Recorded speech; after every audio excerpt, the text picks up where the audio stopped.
Hello ఎవరోని ఈరోజు date వచ్చేసరికి October 29 night వచ్చేసరికి టైము 9:40 అయింది. ప్రజెంట్ మనం కరీంనగర్కి ఇవాళ మార్నింగ్ వచ్చారు. సిరిసిల్ల దగ్గర కరీంనగర్ రైల్వే స్టేషన్కి మనం 4 బ్రేడర్లు 40 పెట్టెలను అయితే పంపిస్తున్నాం. మొత్తం 3 లక్షలకి అయితే తీసుకున్నారు.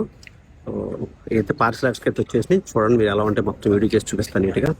టైం 9:40 అయింది రైల్వే స్టేషన్లో.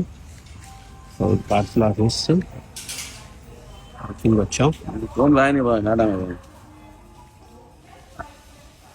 అన్నీ కూడా తడవకుండా ఉండడం కోసం మనం లామినేషన్ చేశారు. వాన పడుతుంది కాబట్టి ఎటువంటి డ్యామేజ్ అవ్వకుండా ఉండటానికి, వానలో తడవకుండా తుఫాను ప్రభావం కూడా ఉండకుండా ఉండటానికి అయితే చేశారు.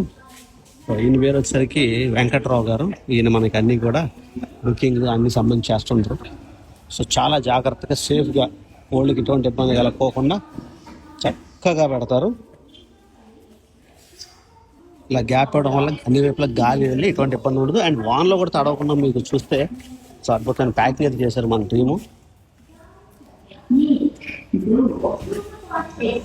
కస్టమర్ 3 లక్షల సరుకు అయితే తీసుకున్నారు. ఇంత తుఫాన్లో కూడా కోడి మీద ఉన్న అభిమానంతో, మన మీద ఉన్న నమ్మకంతో వచ్చి సో నచ్చినవి డిసప్పాయింట్ అవ్వకుండా అయితే తీసుకున్నారు.